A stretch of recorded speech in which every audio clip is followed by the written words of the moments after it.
안녕하세요, 베프입니다. 오늘은 괜찮아 파이썬, 오늘은 연산에 대해서 배워볼 거예요. 그래서 새로운 파일을 만들고 이 내용들을 설명을 드리도록 하겠습니다. 화면 보시죠. 자, 지난번 만들어놨던 프로젝트에 새로운 파일을 하나 더 했습니다. 여기에는요,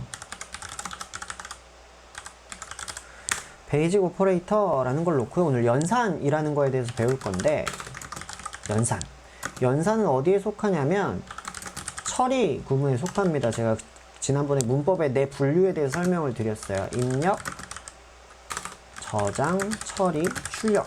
이런 문법의 네 분류가 있다고 설명을 드렸는데 이 중에 처리 부분에 들어가 있는 거고요. 연산은 다시 말하면 계산과도 같습니다. 뭐 지금은 산술적으로는 계산이라고 생각하시면 되고요.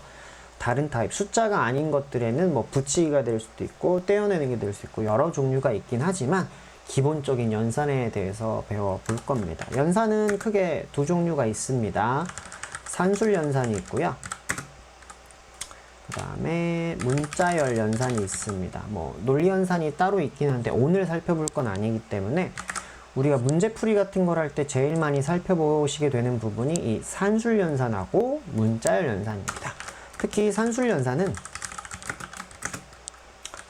사칙 연산하고요, 특수 연산 이렇게 두 종류로 또 나눠지게 됩니다. 그래서 그런 것들을 한번 살펴볼 거예요. 가장 쉽게 사칙 연산은 별게 없습니다. 제가 이렇게 한번 놔볼게요. A는 13, B는 4 이렇게 변수를 만들었습니다. 이 사칙 연산을 하시려면 뭐 3 더하기 4 뭐 이렇게 하실 수도 있고요. 그 다음에 A 빼기 7 그 다음에 13 곱하기 B 이렇게 해도 되고요. 그 다음에 A 나누기 B 이렇게 해도 됩니다. 제가 일부러 문장을 이렇게 사칙 연산을 4가지로 보여드렸습니다. 왜 그러냐면 숫자 더하기 숫자, 그러니까 숫자와 숫자끼리 연산이 되고요. 변수와 숫자도 연산이 됩니다. 그리고 숫자와 변수 순서가 바뀌어도 연산이 되고요. 그 다음에 변수와 변수끼리도 연산이 된다는 걸 보여드리기 위해서 이런 식으로 사칙 연산을 써드렸어요. 이 사칙 연산의 결과들을 우리가 보통 사용하려고 하는 거예요. 만약에 뭐 성적의 합을 구해라, 뭐 평균을 구해라, 아니면 뭐 백분위를 구해라 이런 걸 할 때는 어쨌든 사칙 연산을 하고 결과를 우리가 출력하거나 해야 되는데 이때는 항상 연산의 결과는 변수에 저장해서 사용하면 편합니다. C, D, E, F 이런 식으로 변수에 저장해서 쓰시면 이 연산의 결과를 이렇게 한번 해보죠. C, D, E, F 이렇게 결과들을 확인해 보실 수 있는 겁니다. 사칙 연산 모르시는 분은 안 계실 거예요. 근데 더하기 아실 거고 빼기 아실 거고 나누기도 아실 텐데 곱하기는 수학에서는 우리가 이렇게 알파벳 X로 배우셨을 거예요. 근데 프로그래밍 언어에서 이 프로그래밍 랭귀지에서 대부분의 연산들은요 이 특수 기호들을 사용하게 되어 있습니다. 보통 그 알파벳 이런 것들은 따로 변수명에 사용될 가능성들이 있기 때문에 연산자로는 사용하지 않습니다. 그래서 얘네를 연산자라고 부르고요. 연산자라고 부르고 얘네들을 가지고 연산을 해 보실 수가 있다는 거. 그것만 참고하시면 되겠습니다. 자, 그리고요. 다음으로 넘어가 볼게요. 자, 이렇게 사칙 연산은 끝났고요. 파이썬에는 특별하게 특수 연산이라는 게 존재합니다. 뭐 C나 뭐 C++ 이런 거 해보신 분들은 거듭 제곱 같은 거는 뭐 파우 뭐 요런 메서드 함수가 존재하는데 파이썬에도 존재는 합니다만 조금 더 쉽게 특수 연산에 접근하라고 특수 연산자를 제공하고 있어요. 그걸 한번 볼게요. 2에 곱하기 3 이렇게 하는 방법이 있고요. 뭐 7 나누기 3 이렇게 하고요. 9% 5 이렇게 하는 방법. 이 세 가지 연산자가 존재합니다. 곱하기 나누기 그 다음에 이렇게 퍼센트까지 존재하는데요. 결과들을 하나씩 확인을 해 보겠습니다.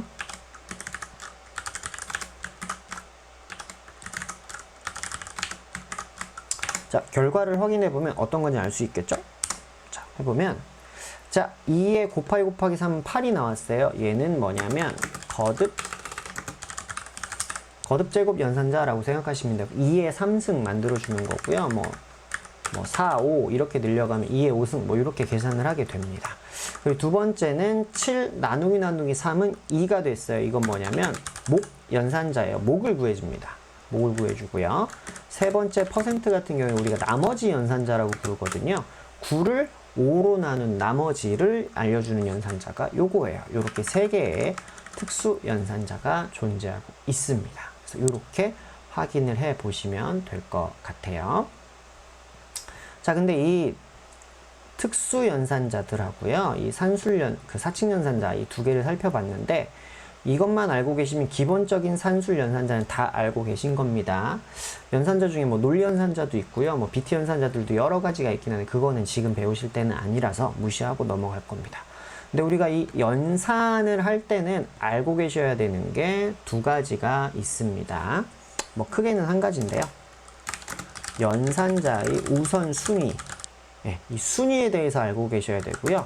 우선순위를 무시하는 법도 알고 계셔야 됩니다. 그 우선순위가 어떻게 되는지부터 한번 살펴보도록 할게요.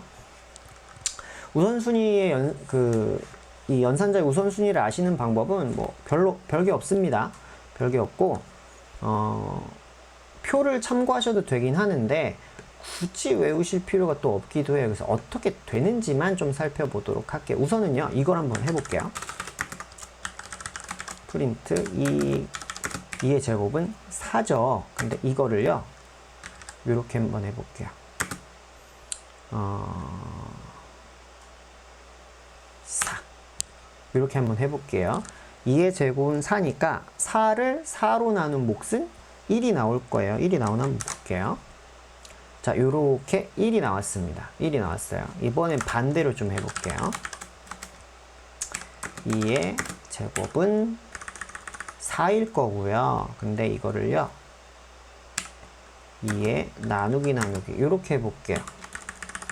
만약 이게 먼저 계산이 된다고 하면 2의 2를 2로 나눈 몫은 1이 되겠죠? 1이 될 건데 1의 제곱을 해봤자 어차피 1이 나올 거예요. 1이 나올 건데 이렇게 제곱을 하면 4가 나올 거예요. 이게 먼저 된다고 하면 그럼 2를 4로 나눈 몫은 0이 되겠죠? 이 결과를 한번 확인해 보겠습니다. 자, 0이 됐어요. 이런 식의 우선순위가 별도로 있게 됩니다. 그리고 이따가 그 표로 다시 한번 말씀드리게, 지금은 테스트해보는 방법을 보여드렸습니다. 그 다음에 이거랑 하나를 더 해볼게요. 2 곱하기 2는 4죠. 4랑 4를 목으로 해볼게요. 이렇게 해보게 되면 1이 나왔습니다. 1이 나왔어요. 왜 1이 나왔을까요? 여기가 먼저 되고 여기가 그 다음에 됐기 때문이거든요. 이렇게 비교를 해보시면 될 것 같아요. 이런 식으로 몇 개 우선순위를 측정해보는 방법, 우선순위 테스트해보는 방법을 알려드렸는데, 우선 정리를 한번 해봅시다. 산술 연산자의 우선순위, 우리는 분명히 곱하기랑 나누기가 더하기랑 빼기보다 우선순위가 높은 건 알고 있습니다. 그럼 특수연산자는 어떻게 되냐면 곱하기가 먼저고요. 그 다음에 여기 나누기랑 퍼센트는 같은 순위를 갖고 있게 돼요. 그래서 제곱, 거듭 제곱이 제일 먼저 계산이 되고, 나머지는 이렇게, 그 다음에 플러스 마이너스도 이렇게 알고 계시는데 우선순위가 만들어진다는 거 기억하고 계시면 되고요. 우리가 수학 배우실 때 그 연산자의 우선순위가 헷갈리게 되는 경우라면 어떻게 한다는 걸 배웠냐면 괄호를 사용한다. 이렇게 배웠어요. 언제 사용하냐면 연산자의 우선순위가 헷갈릴 때, 헷갈리거나 혹은 뭐 이 계산 순서를 맞춰줘야 할 때는 이렇게 사용한다라고 했습니다. 그래서 3 곱하기 4 빼기 5 뭐 이렇게 할 때 여기가 먼저 돼야 된다고 하면 이렇게 괄호를 써가지고 해주셨거든요. 근데 수학에서는 중괄호랑 대괄호도 있었습니다. 근데 파이썬에서는 연산에 대하여 소괄호만 사용한다. 이렇게 생각하시면 됩니다. 이런 산술연산의 우선순위를 바꾸기 위해서 괄호를 사용할 때는 소괄호, 중괄호, 대괄호 중에 소괄호만 사용한다 라고 알고 계시면 됩니다. 중괄호랑 대괄호는 용도가 따로 있어요. 그래서 이때 연산에는 사용하지 않습니다. 이렇게 알고 계시면 되고요. 이렇게 산술 연산자 정리를 해봤습니다. 근데 하나가 또 남았죠? 문자열 연산이라는 게 있어요. 문자열 연산 살펴보도록 할게요. 문자열 연산은 크게 플러스랑 곱하기가 있습니다. 이건 어렵지가 않아요. 그래서 이렇게 한번 해볼게요. 프린트 헬로우랑요, 원래는 월드를 출력하려면 이렇게 두 개를 출력했어야 되거든요. 헬로 월드라고 나와야 되는데 여기 가운데를 더하기로 한번 바꿔볼게요. 그래도 헬로 월드가 잘 나옵니다. 뭐 띄어쓰기가 생략되긴 했지만, 그래서 이 더하기 연산자는요, 문자열일 때 더하기 연산자는 근로 연산자라고도 부릅니다. 이제 붙여주는 거예요. 문자열끼리 붙여주는 연산자라고 생각하시면 됩니다. 이건 대부분의 프로그래밍 용어들에 존재하는 연산자예요. 물론 없는 애들도 있어요. 자, 그리고 이걸 하나 더 해볼게요. 헬로 똑같은데 이번에는 곱하기를 한번 써볼게요. 그럼 결과가 어떻게 되는지 보세요. 자, 헬로 헬로 헬로라고 이렇게 세 개가 나왔죠. 네, 곱하기 연산자는 문자열의 반복을 하게 됩니다. 근데 얘네는 나중에 다른 데서도 좀 보시게 될 거예요. 언제 보시게 되냐면 뭐 다른 타입들, 뭐 리스트나 딕셔너리 나중에 배울 것들이 있는데 거기에서도 이 곱하기 연산자는 많이 사용이 됩니다. 해당 내용을 반복하는 용도로 사용이 되거든요. 그래서 이렇게 두 가지 정도만 알고 계시면 될 것 같아요. 자, 이렇게 문자열 연산까지 살펴봤습니다. 자, 근데 이걸 가지고 몇 가지 문제를 풀어볼 수가 있는데 오늘은 여기까지 공부를 하시고요.